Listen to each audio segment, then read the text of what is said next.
BBC presents Jet Morgan in Journey into Space.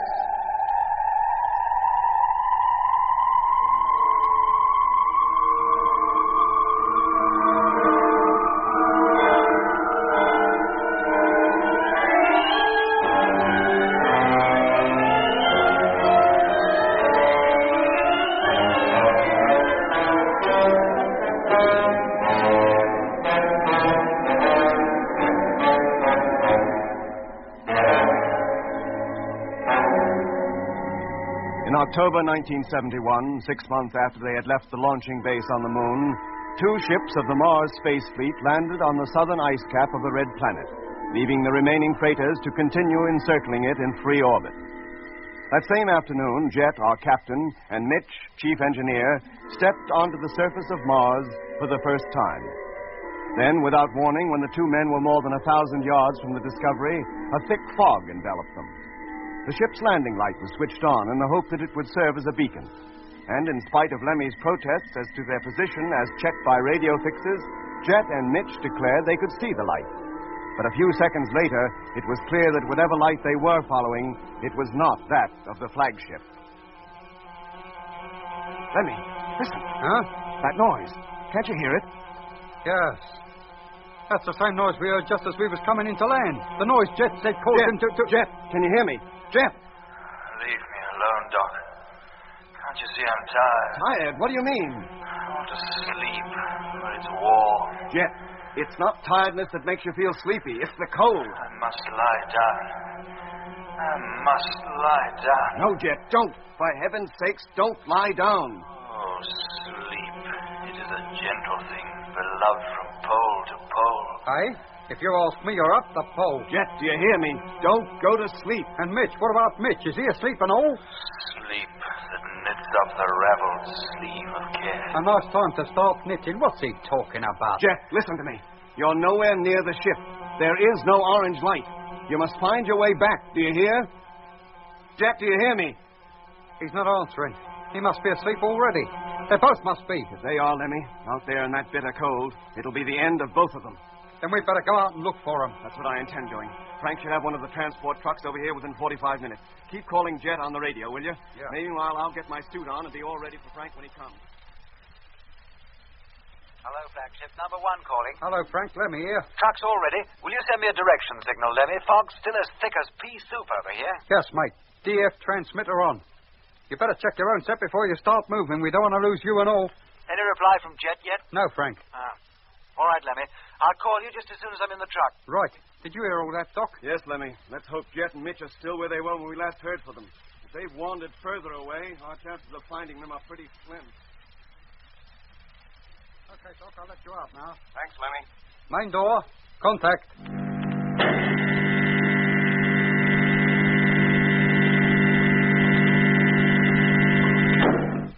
Can you see the truck, Doc? No, not the truck, but I can see its headlight. Now, wait a minute. You're sure it is its light? Jet and Mitch thought they were seeing our light, but they weren't. Frank, switch it off, will you? It's off. Now switch on again. There you are. That's it, all right. Okay, Lemmy, let down the ladder. Ladder. Contact.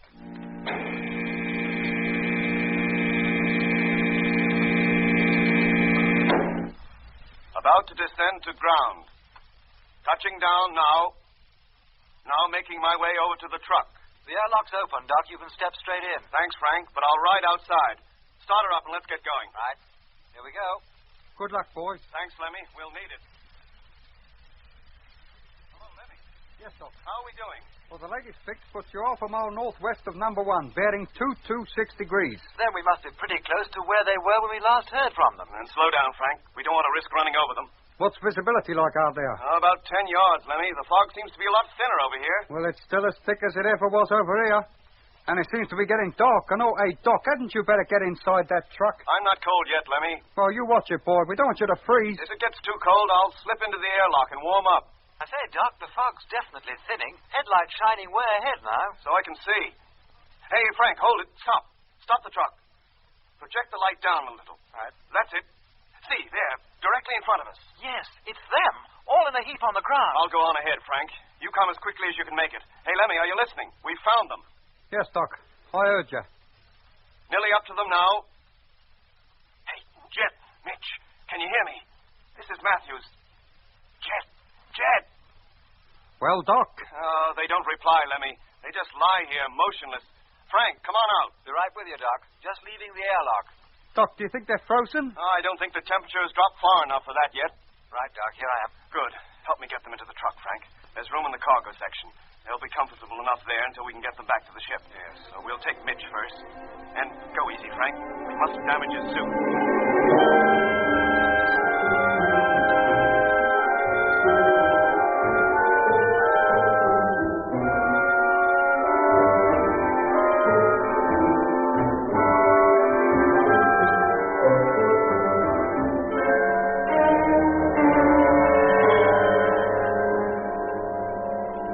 Airlock, contact.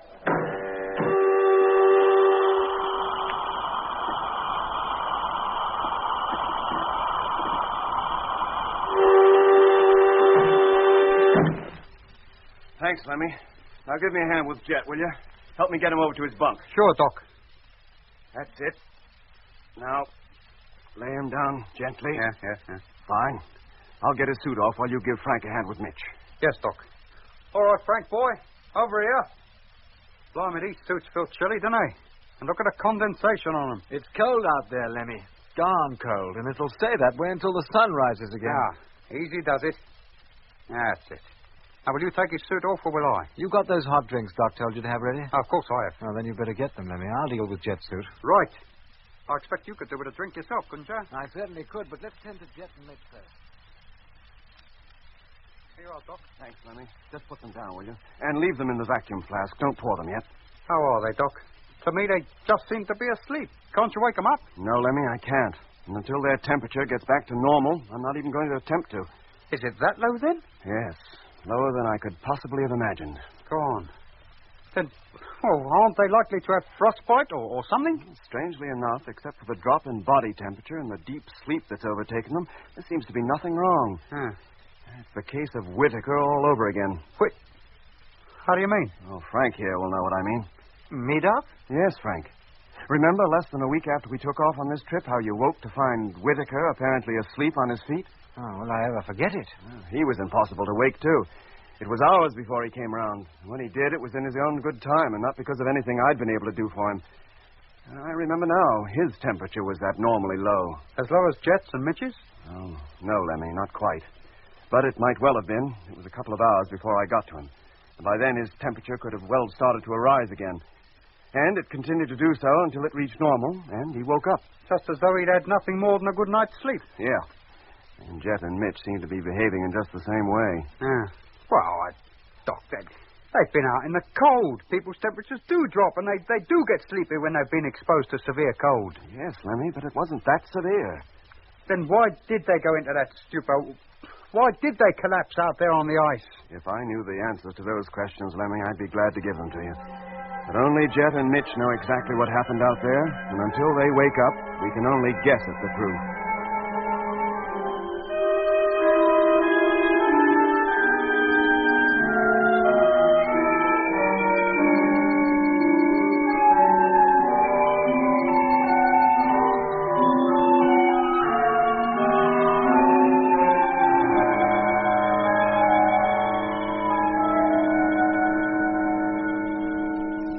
Hey, look, Frank.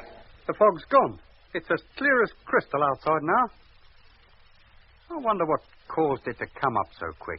And it didn't stay long, did it? It must be something to do with a sudden drop in temperature that comes with the approach of nightfall. You think so? Seems more like a low cloud to me. Drifting by at ground level. Maybe, Lemmy. Hey, look at that star, almost on the horizon. That's the Earth, isn't it? Yes, Lemmy. The Earth. The evening star of Mars. I wonder if anybody up there is looking at us right now. I expect so. But this part of the planet will soon be in total darkness and no longer visible to the people up there. It'll be the other side they'll be concentrating on. Yeah, it don't seem possible that little disk of light could be covered with cities. And in every city, thousands of houses. And in all them houses, millions of people. It makes you feel all peculiar inside, doesn't it? Yes. Shall we go over to the navigational telescope and take a closer look at home before she dips below the horizon? Hey, Frank, Lemmy. Not now, mate. Doc's calling. Come in. Hey, Doc, the fog's completely cleared out there now. Never mind that, Lemmy. I think Jet's about to wake up. His temperature's almost back to normal, and he was stirring a few moments ago. How about Mitch? Still sound asleep. Hello, Jet. Oh. Hello, Doc. Where am I? In the Discovery, lying on your own bunk. Well, how did I get here? Frank and I went out and brought you in. Mitch, too. What was I doing meanwhile? Sleeping, apparently. Sleeping? The last thing I remember, Mitch and I were outside, lost in a thick fog. That's right. And then we saw the ship's light and began to walk towards it, and then... And then what, Jet? Well, I'm not sure. I felt so terribly tired. You both felt so tired, you and Mitch lay down on the ice and fell asleep. And you slept soundly until now. But what was the light you saw, Jet? The light? Yes. At first you thought it was the light of this ship. But it was orange, not white. And far from guiding you here, it led you away from us in completely the wrong direction. Yes, I remember now. When it shone on us, we felt warm. And it was that made us so sleepy. Didn't you hear Lemmy and I calling you over the radio? In a vague kind of way, yes, I did. And why didn't you answer us instead of giving us a list of quotations about sleep? Did I? What were they? One was about sleep being beloved from pole to pole. And the other was about knitting. Sleep that knits up the raveled sleeve of care. That's it. Strange I should remember that after all these years. Oh? I'd completely forgotten it until now. Methought I heard a voice cry, "Sleep no more, Macbeth doth murder sleep, the innocent sleep, sleep that knits up the raveled sleeve of care." Funny I can remember that. I don't remember saying it when I was outside, though. Oh, gosh, I feel cold. Here you are, mate. You drink this. Oh, thanks, Lemmy. Jet, what was the light you saw? The orange one. I don't know. We were so sure it was the light of the ship. Even when you got right up to it? Yes, Doc. It was about the same height from the ground. Did it throw a beam? A beam? Yeah. No, come to think of it, it didn't. Not a beam like the headlight of the ship. And that didn't strike you as strange? By that time, Doc, I felt so sleepy I just didn't care about anything, so long as I could sleep. And how about when you did? Did you have any peculiar dreams? Like the one you had when Whittaker died? No, not like that. It was a pleasant dream. But you did dream. What about? I was walking across a hot, sandy desert. Yeah? An orange-colored sun was in the sky, and its rays permeated me with a soft warmth. Uh-huh. Then, suddenly, I topped a rise. I found myself gazing down at a shallow valley. It was so long, it stretched from horizon to horizon. It was filled with what appeared to be a forest of plants, like sticks of rhubarb, with blue-green leaves and reddish-purple stalks. But they were about 6 feet high. They grew so thick there couldn't have been more than a few inches between them. Then, right in the center of the valley was a city, built of red stone or mud. I couldn't tell from where I was. All the houses were rectangular in shape, with flat roofs. And they were built terrace fashion, like those old pueblos you find in Southwest America. Were there any people there? Well, if there were, I didn't see any. The place seemed to be a ruin, and the rhubarb forest had grown right up to its walls. Oh, it was a walled city. Well, in a way, yes. How do you mean in a way? Either it was walled or it wasn't. Well, what I took to be walls at first turned out to be the sides of a colossal artificial plateau on which the city was built. Oh. The rhubarb had even got up there. I could see it growing on the rooftops. Seems to me you dreamt about Babylon and the Hanging Garden. Then I heard the voices. The voices? Go on, Jeff. Pathetic, wailing voices. Oh, they were dreadful to hear. It was as though they were crying out for help, for me to help them. Well, what help did they want? Well, they wanted me to take them somewhere. Home, they said. But you didn't see anybody. No, Doc. Only the city. And the blue and red forest waving in the gentle breeze. Yeah. Oh, bloody. Of course you heard voices. It was me and Frank. What? Well, just before you woke up, we was watching the Earth sink below the horizon. And Frank said he'd like to take a look at Earth and home through the telescope before it dipped out of sight completely. You must have heard us, and our voices got all mixed up with your dream. Yes, Lemmy, that sounds plausible enough. The dream was vivid enough. It seemed so real. But for those tragic voices coming from the city, it was so pleasant, so very pleasant. I was almost sorry to wake up, Doc, I can tell you. Well, that makes a change. Most of the dreams we've all been having up to now have been so horrible you couldn't wake up fast enough. How's Mitch, Doc? Did he dream too? I don't know, Jet. He's not awake yet. Pass me another drink, Lemmy. I still feel cold, deep down inside. Yes, mate. 1 cup of tea. Coming up.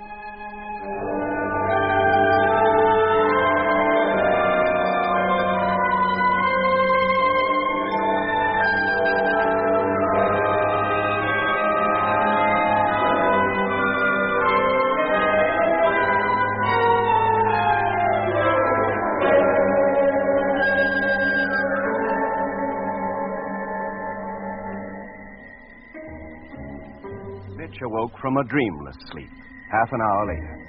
And, as with Jet, seemed none the worse from his experience, except to complain of how cold his legs and feet were. But an hour after waking, he ceased to complain and was more his normal self. Frank, rather than risk venturing into the bitter cold of the Martian polar night, even to go the short distance between the airlock and the transport truck parked outside, spent the night with us. Next morning, when the early rising sun had rapidly warmed the thin atmosphere, Frank returned to his own ship to supervise the unloading of the equipment needed to carry the first party on its expedition down towards the Martian equator. An hour before sunset, all work ceased, and every man returned to his own ship to spend his second night on the Red Planet. On the third day, we were ready. The first expedition could now start out on its 3,000-mile journey. Hello, Space Fleet. Flagship calling freighter number 2. Come in, please. Hello, Flagship. Space Fleet freighter number 2 here. Receiving you loud and clear. Hello, number 2. How are things with you up there? Fine, thanks, Skipper. Oh, listen, number 2. Yes, sir? Tomorrow morning, the first party will be on its way. It's time to bring the third ship down. Well, she's all ready. Just waiting for the word. You can descend as soon as your position in free orbit is favorable for making the landing. The boys can hardly wait. And by the time you get down, Doc, Lemmy, and I will be on our way in the land transport machines. Frank will be in charge while we're gone. Yes, sir. As soon as you've unloaded your cargo, you'll return to free orbit for another load and bring that down, too. Then Frank will start out after us with the second caravan, and you'll remain on the deck. Your ship will then become the main relay station between the land expedition and the rest of the fleet. I quite understand, Skipper. Pity we won't be down there in time to give you a send-off. Thanks, number 2. And good luck with the landing. And good luck to you, too, sir. Thank you. Well, Mitch, I think it's about time we started. Well, we're all ready, Jeff. Doc and Lemmy are out there aboard the truck. Grimshaw. Sir. We're off. And we leave you in charge of the Discovery. When number 2 gets down, one of his men will take over. And you can get back to number 1 and get ready to follow in our tracks with Frank's expedition in 4 or 5 days. Yes, sir. And good luck. Take care of yourselves. We will. We'll keep in touch. Now, let us out, will you? Airlock. Contact.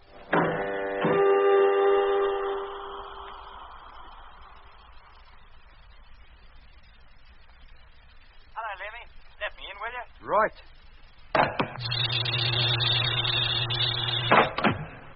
Here you are, Cobber. I thought Jet would be riding in this truck. No, Lemmy. I'm afraid you'll have to put up with me for the first couple of 100 miles anyway. And then we'll change round. Now, shove over, mate, and let me get into the driving seat. Yeah, sure. I'll call up Jet, will you? See if he's ready to move off. Hello, Jet. You settled in yet? Hello, Lemmy. Ready to go whenever you are. You lead the way. Okay, Mitch. Start her up. Now, let's take it slowly. It's a long time since I handled one of these things.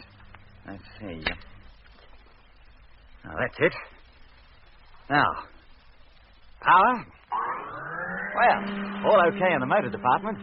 Indicators all working. Brake off. Away we go. And Jet's on his way, too. Look, he's falling in behind us. Wacko. Well, Lemmy, this is it. Man's first exploration of Mars is about to begin. And take your last look at the Discovery. You won't be seeing her for some months. How many miles are we going to cover on this trip? Oh, roughly about 7,000. Well, let's hope the truck's staying up to it. What do we do if we get a breakdown? We can't ring up a garage and ask them to tow us in, can we? Oh, Frank and his mechanics will only be a couple of days behind us. We just sit tight until he rolls up. And how far do we go before we leave this ice behind and get down to where the climate is warmer? Oh, about 400 miles. Maybe a little less. Oh, the weight we're travelling, it would take us about 3.5 days, including the stops at night. Well, that's about it, Lemmy. I don't think you can expect any change in the scenery for at least that time. And what will it change to? Well, that's what we'd like to know. That's what we're going to find out.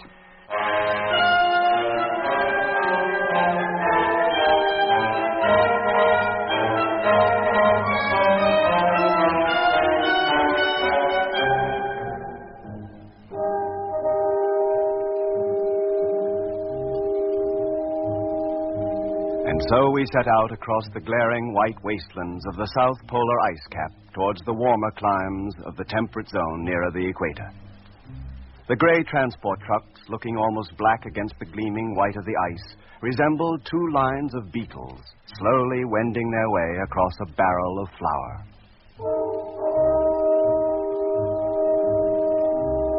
There were 3 trucks in each caravan. First came the tractor, with its roomy, airtight cabin, in which sat its crew of 2 men, one to drive, the other to navigate. In tow was the living quarters vehicle, a huge tank-like machine which, in its base, carried the food, water, surveying tools, spare clothing, and other personal equipment essential for the trip. On the upper deck, hermetically sealed to the circular platform, were the living quarters themselves, looking like transportable Eskimo igloos. And finally came the cargo truck, carrying the necessary fuel, oxygen tanks, and other equipment too bulky to be stored beneath the living quarters.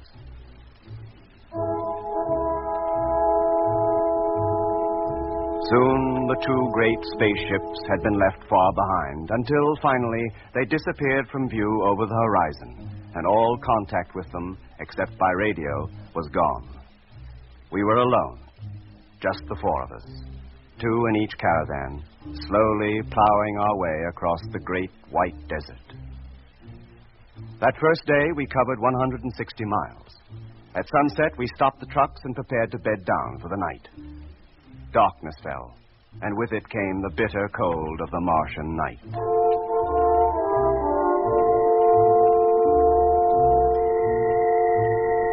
It was so cold outside that the heaters had to be turned on to full pressure to keep us from freezing, even within our double-skinned living quarters.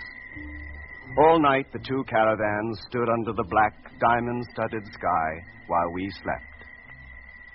Next morning, half an hour after sunrise, we were on our way again, and by noon had covered another 70 miles. Hello, Mitch. Jet calling. Jet, hearing you. We're going to halt. Stop your truck. We'll come up alongside you. Right.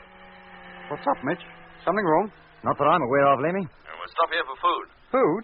Oh, come to think of it, I can't do with a bite. As soon as you've had your meal, Mitch, join me outside, will you? And bring the number 1 kit with you. How about me, Jet? Can I come out too? Not this time, Lemmy. Maybe next stop. Just my luck. I'd like to go out and stretch my legs a bit. Oh, never mind, Lemmy. By way of compensation, I'll get the meal ready and you can take it easy. Oh, it's very nice of you, mate. Hello, Landfleet. Polar Base calling. Come in, please. Take it easy, did you say, Mitch? Hello, Frank. Barnett here. What can I do for you? Number 2's on its way. Present line of flight indicates she'll pass right over you. You should see her. Oh? How high is she? 2,000 feet. Oh, then we could hardly miss her, could we? Thanks for the news, Frank. We'll keep a lookout.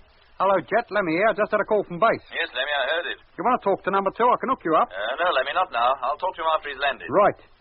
Yeah, wait a minute. That's number 2 approaching already. Yeah, Lemmy. Oh, she's traveling pretty fast, isn't she? That's just what I was thinking.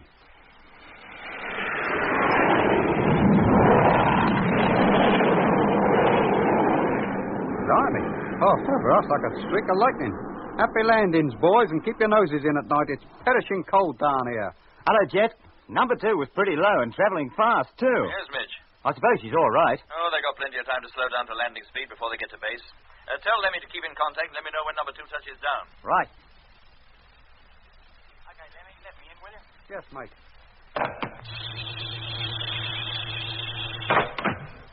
Thanks, Cobber. Oh, what'd you find out there? Oh, we weren't looking for much, Lemmy. We just dug up a couple of samples of the soil, that's all. Oh. Well, when do we move off? Whenever you're ready. You drive, will you? I have to mark up the map, show the precise spot where the samples came from. Right. Motor on. Hold on to your helmet. Here we go. Any word from base about number 2? Yes, mate. She made a safe landing and the boys are already unloading her. Hello, base. Land fleet calling. Come in, please. Hello, Lemmy. Hearing you. Routine check. Coming up.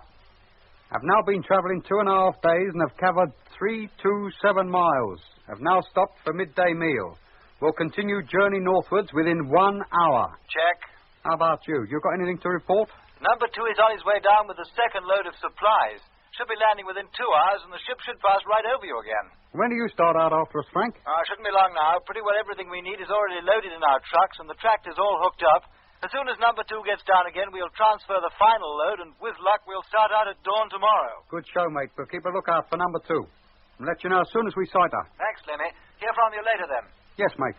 Put Mitch on, will you, please? Hello, Jet. Mitch, have you looked towards the north recently? No, why? A few minutes ago, Doc noticed what we think to be a cloud bank on the horizon. Would you take a look out of the cabin window, see if you can see it? Yeah, sure. Hold on, will you? Where did he say it was? To the north. Oh, it looks pretty clear to me. The ice stretches clear to the horizon, as flat as a pancake, and... Hey, wait a minute. I think I do see it. Yeah, a lighter tinge of mauve, like a thin, wavy line. Can you see it? Yeah. Hello, Jet. Yes, we can see it. Is it a cloud bank? How should I know? That's why we wanted your opinion. Or maybe it's another of them fogs coming up. That's what we thought, and it's lying directly in our path. You mean we'll have to pass through it? Well, not necessarily. It may disperse as rapidly as the other did, and be gone long before we reach it. Have you finished your meal? Yes, Jet. Just before I called up Frank. Then switch on your motor and let's get going. I want to get as close to that, whatever it is, as we can before nightfall. Should reach it by then, Jet. It can't be more than 40 miles away. If we do, all the better. Then at least we'll know exactly what we may have to face tomorrow. Now, let's get going, Mitch. Cruising speed will be 50 miles an hour.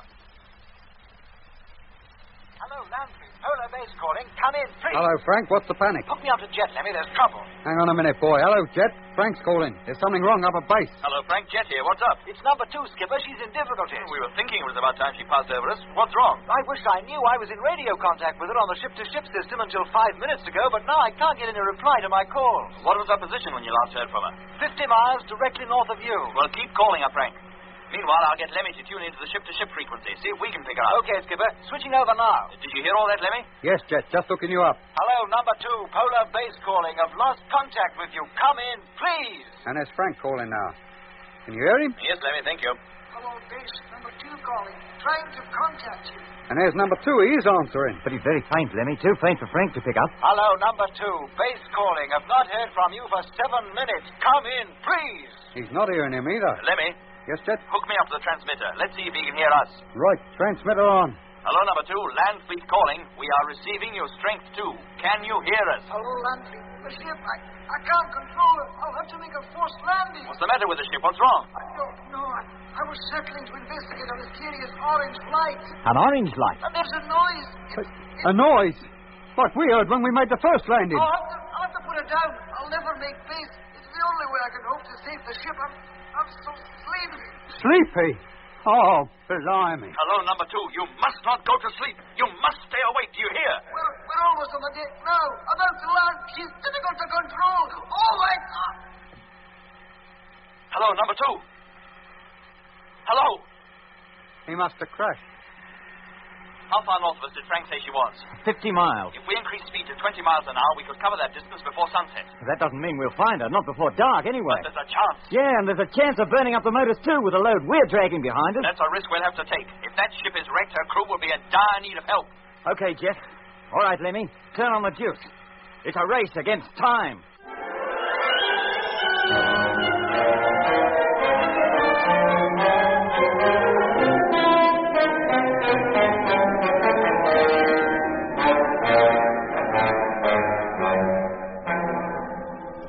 You've been listening to episode 10 of Journey into Space with Andrew Foles as Jet Morgan, David Kossoff as Lemmy, Guy Kingsley Pointer as Doc, Bruce Beebe as Mitch, and with David Jacobs and Anthony Marriott.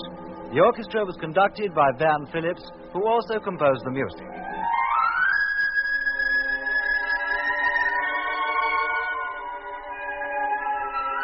Journey into Space is written by Charles Chilton and produced by him in the London studios of the BBC.